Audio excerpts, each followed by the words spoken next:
Another thing I do is when I get to set, I'm very kind to the PA. I'm kind to makeup. I'm kind to hair. I'm kind more so than I am to fellow actors. Because fellow actors are not going to have my back the way somebody on set is going to have my back. Mm-hmm. The lighting people, the grips, whomever. I've had many people come up, Norma, oh, wow, thanks. Hey, let me get you some water. And the cinematographer, the DP has to be your friend. Yeah. You have to, and you respect. They're really looking at you more than anybody else. They can see if something is wrong with you on camera, and they will help you. If they like you, they'll say, move over here. Oh, go over absolutely. Here. Yes, you got to make the DP your friend. It's a collaborative effort. We all have an important role to play, even all the way to, crafty. You're like, and they're, oh, here's a little something.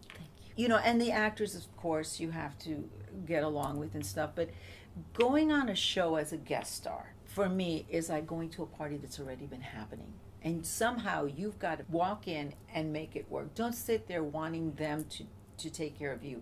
You got to take care of yourself. You got to be prepared. If you have questions, you ask. You got to also be smart about the questions that you ask. You can't be asking questions just to try to win over the director. And the director, many times on these episodics, are also like us. Right. They're looking for their next gig. You may want to impress them. That's the most important thing I can give any young actor, any aspiring actor, is don't do it to impress anyone. What I would like to leave is for any other Hispanic actor in this market that wants to break into the North American market, I would say just, and I'm going to say something that will sound racist, and so be it. We have to train 7 times harder than the white actor and even the black actor. Because the white actor is already in. The black actors, they have a channel, they are already in. We don't have BET, we don't have anything. Therefore, in order for us to compete, we have to be 7 times better. We have to know 7 times how to do it differently than what is expected of a white, especially of a white actor, so that we're able to compete. Because if I want to compete with Glenn Close, I have to be as good as Glenn or better than her. And it's unfortunate because we're creative people, but there is a certain amount of business that you in order to proceed, unless you're going to get your publicist and a team on board to do that for you, you need to be the CEO of your own career. Even if you have that kind of team behind you, you still have to know everything. Absolutely. One, because people don't care about you as much as you care about you. No one cares about my career as much as I do. I need to be responsible. I get 90% of the commission. My agent gets 10. So I should be doing 90% of the work. And I believe that I can make my agent's job, and thus my job, a lot easier by promoting, marketing, making sure that my relationships with casting people, directors, producers, other actors is intact and good. So that was my win. I said, yeah, what I did was craft. I brought craft into and that's why I was cast. So that's what we did. Not that we want to play only the white parts, but that we can be as competitive and that we can play the white parts if we want to. I mean, and if they're open for us to do them too, Well, so if I can inspire any Hispanic actor to train and train and train double and triple, so nobody can defeat you. Anyway. Amen. What are 3 tips you can give actors who are going to go get their headshots so that they don't make horrible mistakes? A couple of things I think are really, really, really important. Number 1, meet the photographer. I don't know what's going on with now, but nobody meets photographers anymore. And I know photographers are like, oh, I don't meet with people. So it's going both ways. But if you're not comfortable with the photographer, you're not going to be comfortable showing your personality. I mean, I always say, in class, it's like headshots are about what's your look, what's your personality, could you act? If those 3 things are not there, it's a crappy shot. What your look is, what types are you, how are you going to cast, what's great about you in terms of an actor being cast. Personality, if your personality is not coming through, you have nothing. And then can you act? Is that connecting to the camera and having something going on beyond the eyes? So if those aren't there, you have nothing. And if you have a miserable photographer that you're not comfortable with, that makes you uncomfortable, there's no chance of getting good shots. The second thing I would say is I love giving dialogue to actors. So I encourage people to take dialogue. I mean, I always like to think acting to me is like, I act the best when I'm with my best friend. Because sometimes, we're doing stupid stuff like sliding in the playground on slides. Or other times it's like, I need to confront you. I love you, but you've got to hear me in these things. You hurt me when you do this. And I can actually have that conversation in my head.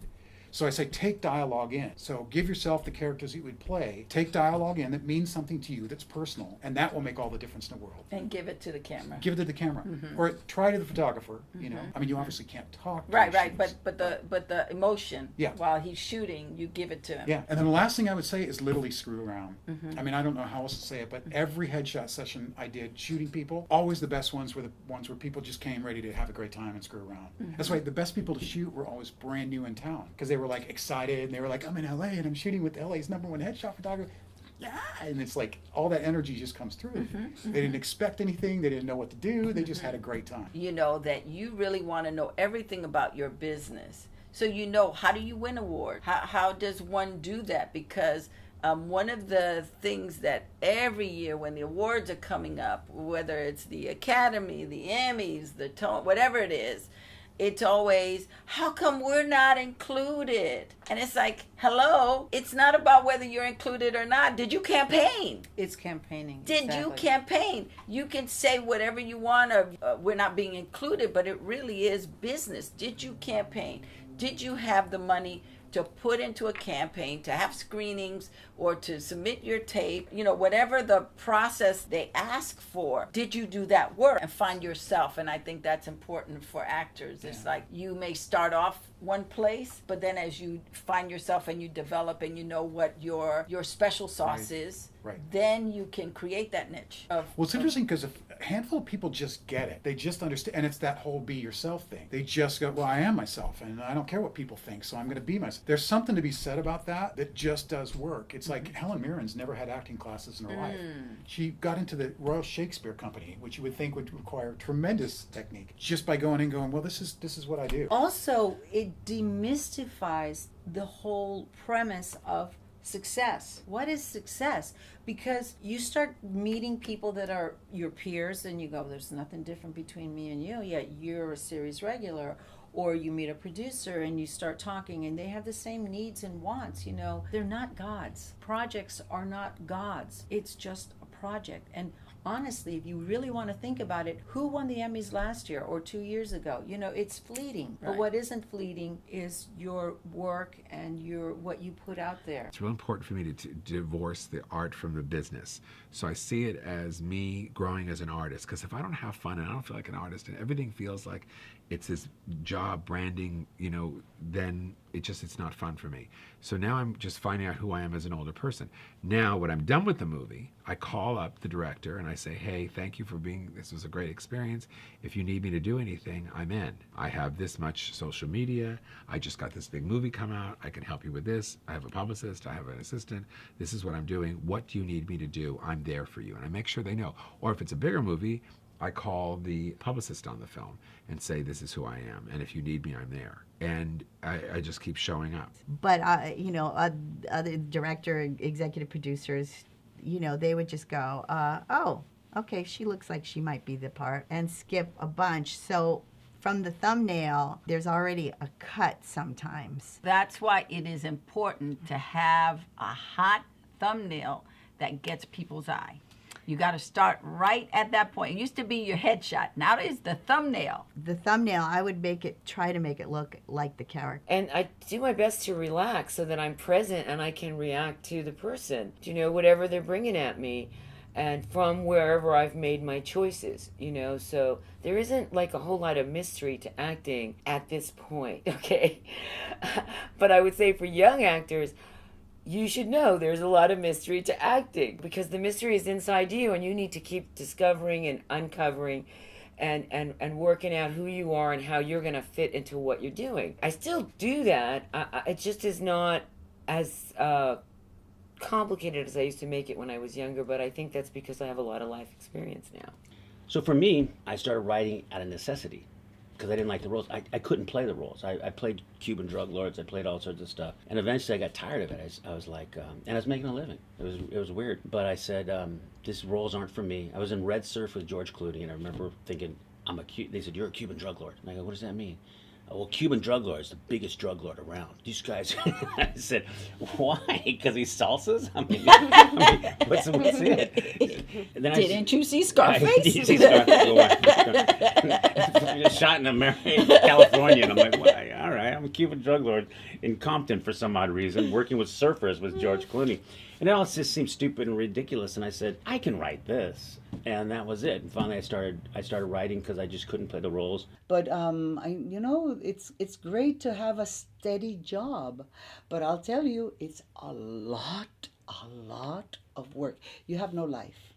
Social life is out the window. Billy DeMata sees your work. You're not right for that, but he loved something about you, what you brought in the room. He goes, I love this woman. I'm going to put her in this category. And the next time I have something, she's coming in for this. Mm-hmm. And that's how you start building the relationship, because casting directors want you to do good so they come off looking good. Because as a producer, someone who has done production, you could probably also get producing work. Mm-hmm.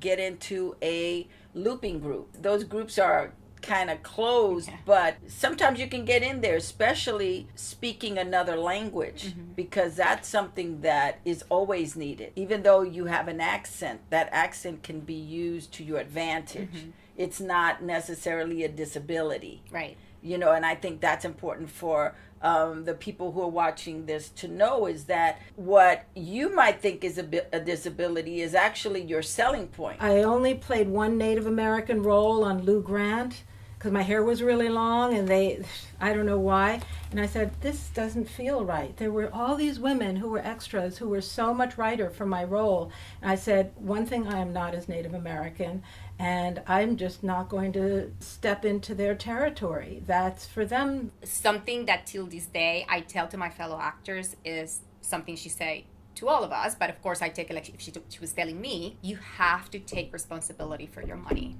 And expecting that your art is going to finance the rest of your life could be a little unrealistic. And when she started putting the numbers in that board and was showing us what it meant for somebody who had, let's say, 7 guest stars, which is a dream for any actor, in a year, and how that would not cover the cost of living in LA, I think that all of us were like, this is real. We do have to figure something else out, And it's I admire so many of my friends who are able to live off their acting, and I really, really love the fact that some people are able to do that. And I think that a lot of us aspire to eventually get to that point. But while that happens, I am completely okay now, today, with the fact that I have to have a job. And a job that might have nothing to do with it, but still gives you some sort of passion, fire, excitement, because you don't want to be caught in a miserable job either. When you become a series regular, because they pay you a lot of money,